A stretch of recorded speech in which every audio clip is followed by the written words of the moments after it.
Emma Raducanu is finally coming back to the WTA Tour, but her return comes with massive pressure. After months away from competitive tennis, health concerns and another rankings drop looming. The British #1 has accepted a wild card into the Strasbourg Open just days before Roland Garros. But here's the big question. Can Raducanu rebuild momentum in time for the French Open?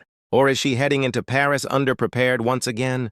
Because while fans are excited to see the 2021 U.S. Open champion back on court, there are serious concerns surrounding her fitness, confidence, and long-term consistency. And today, we're breaking down everything you need to know about Emma Raducanu's comeback, what Strasbourg means for her season, and why the next few weeks could be absolutely crucial for her career. Emma Raducanu is officially set to return to action at the Strasbourg Open after receiving a wildcard entry into the WTA 500 event.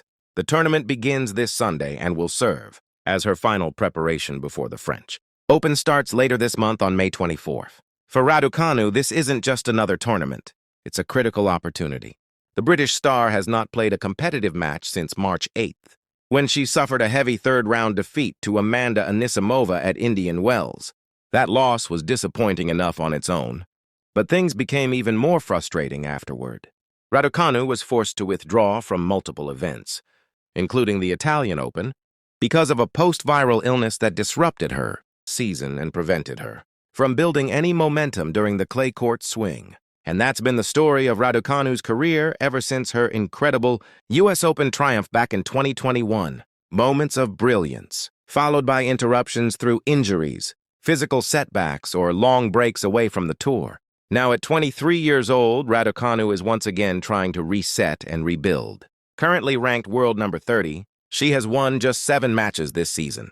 That may sound surprising for a former Grand Slam champion, but it perfectly reflects how stop-start her year has been. Her best result came at the Transylvania Open in February, where she made an impressive run to the final.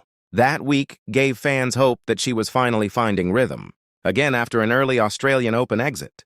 But unfortunately, the momentum didn't last. The illness setback forced her out of competition once more, and now she heads into Strasbourg with very little match practice on clay. And that's important because clay has never been Raducanu's strongest surface. Unlike hard courts, clay demands patience, movement, endurance, and long physical rallies. Players need matches to adjust. Timing matters. Fitness matters even more. And when you've barely competed for over 2 months, returning directly before a Grand Slam becomes incredibly challenging. Still, there are reasons for optimism.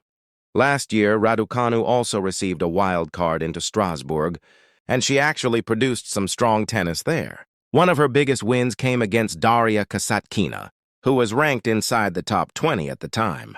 That performance reminded everyone of the level Raducanu can reach when healthy and confident.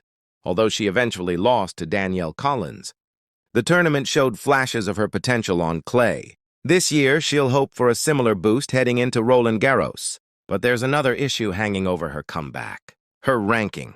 Because of her inactivity and the points she's defending from last season, Raducanu is expected to lose more ranking points in the coming weeks. As things stand, she's likely to miss out on being seeded at the French Open, and that could create a nightmare draw in Paris. Without a seed, Raducanu could face one of the top players as early as the first or second round. Imagine drawing Iga Swiatek, Aryna Sabalenka, Coco Gauff, or Elena Rybakina immediately. That's the harsh reality she may now face. So Strasbourg suddenly becomes even more important.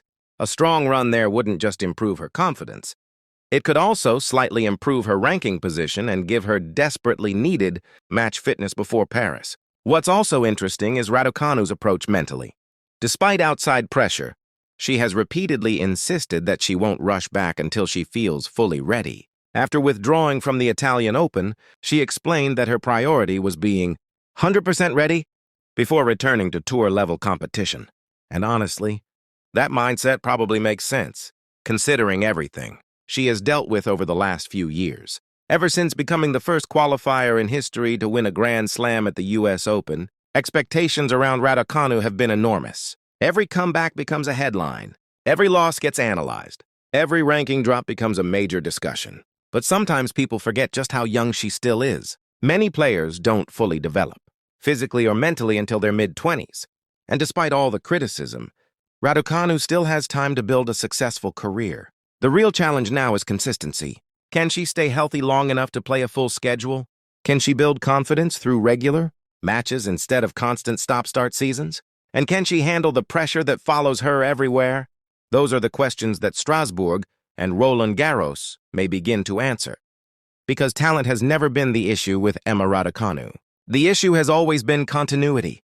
When she's healthy, aggressive, and confident, she can compete with almost anyone on tour. But tennis at the elite level is brutal. You need rhythm, you need physical durability, and above all, you need matches.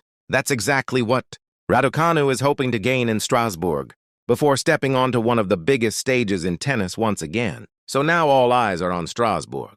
Emma Raducanu's comeback is officially underway, and the next few weeks could shape the rest of her 2026 season.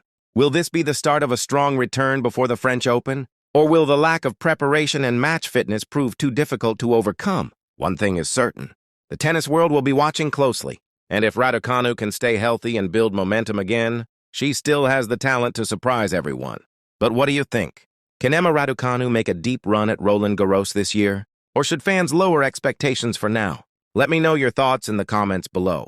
And if you enjoyed this video, make sure to like, subscribe, and turn on notifications so you never miss the latest tennis updates and breaking stories. Thanks for watching!